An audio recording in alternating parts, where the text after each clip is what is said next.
कोई कैंडिडेट दूसरो टिके को नहीं शायद मनोज नांगली जगह वोट ही को नहीं पूर्व के पूर्व विधायक मनोज नांगली एक वो शख्सियत जो दलित पीड़ित वंचित शोषित की हमेशा से मसीहा रही, आज हमारे बीच में है वो, उनसे हम बात करेंगे। मनोज नांगली जी नमस्कार। नमस्कार, आप आरपी न्यूज में आपका धन्यवाद।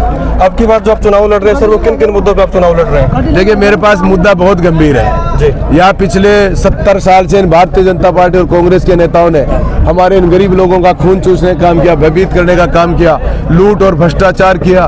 उसके खिलाफ हम इस मुहिम को लड़ रहे हैं। गरीब शोषित पीड़ित की मदद करने के लिए हम तैयार खड़े हैं। इनको गले से लगाकर प्रेम और स्नेह से हम चुनाव जीतने जा रहे हैं। मनोज जी, जिस तरीके से दो बाहुबली लोग आपके खिलाफ चुनाव लड़ रहे हैं और लोगों ने पहले से मन बना लिया है आपकी तरफ आने का, तो ये क्या वजह मान रहे हैं मनोज? देखिए, बाहुबली कुछ नहीं कर सकते। हम बाहुबलियों के टक्कर लेने के लिए खड़े हैं। जब बाहुबलियों के सामने कमजोर टक्कर लेने की ठान लेता है तो तानाशाह से तानाशाह को तबाह कर देता है। इसलिए इन्होंने तबाह करने का मानस बना लिया, इसलिए कमजोर वर्ग ने टक्कर लेने का मानस बनाया है। इसके अलावा जो आपने विकास करवाया अपनी योजना में पिछली में, वो विकास का पहिया रुक गया था, इस पर आप क्या कहना चाहेंगे मनोज?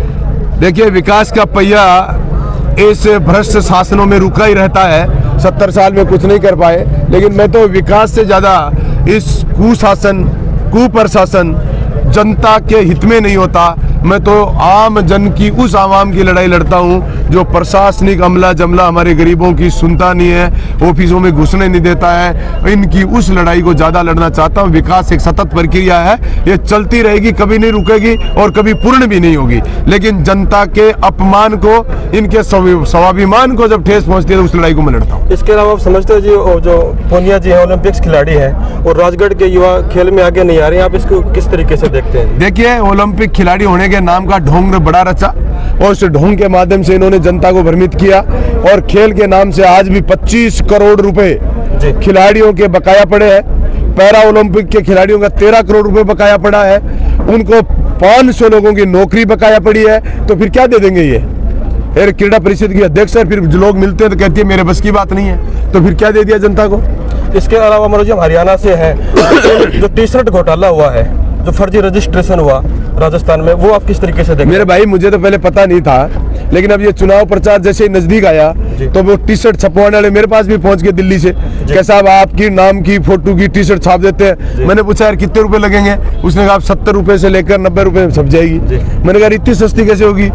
तो बोले सस्ते में छपती है। तब मुझे पता चला यार, ये घोटाला देवी ने तो हमारे बहुत बड़े घोटाले किए हैं। 70 रुपए वाली टी-शर्ट को 650 रुपए में बेच दिया जनता को। अरे बहुत कई हजारों करोड़ों का नुकसान किया। मनोज जी, लास्ट सवाल है, जिस तरीके से नगर पालिका में जो भ्रष्टाचार चरम सीमा के ऊपर है, कूड़े के ढेर लगे रहते हैं, बिजली से परेशान है लोग, समस्या ही समस्या है, इसके बारे में आप बताएंगे? देखिए, ये कृष्णा जी विधायक के परिवार ने पूरे के ही एक ही मानसिकता रही, लूटो खाओ मौज करो घर बनाओ। इसमें फिर वो चाहे नगर पालिका हो, चाहे SDM ऑफिस हो, चाहे तहसील ऑफिस हो, बिजली ऑफिस हो। अरे लास्ट में इस कदर गिर गए हैं कि लोगों की VCR भराकर सड़क पर खड़े करते, आ जाओ तुम्हारी VCR का निपटा देंगे, 5000 लगेंगी। तो इस कदर भी गिरे हुए हैं यार, क्या करें इनको, क्या कहूँ मैं। तो मैं तो भाई मीडिया बंधुओं आपसे कहना चाहता हूँ कि आप लोग भी जोरों से बताया करो लोगों को बात, आप बताते कम हो यार।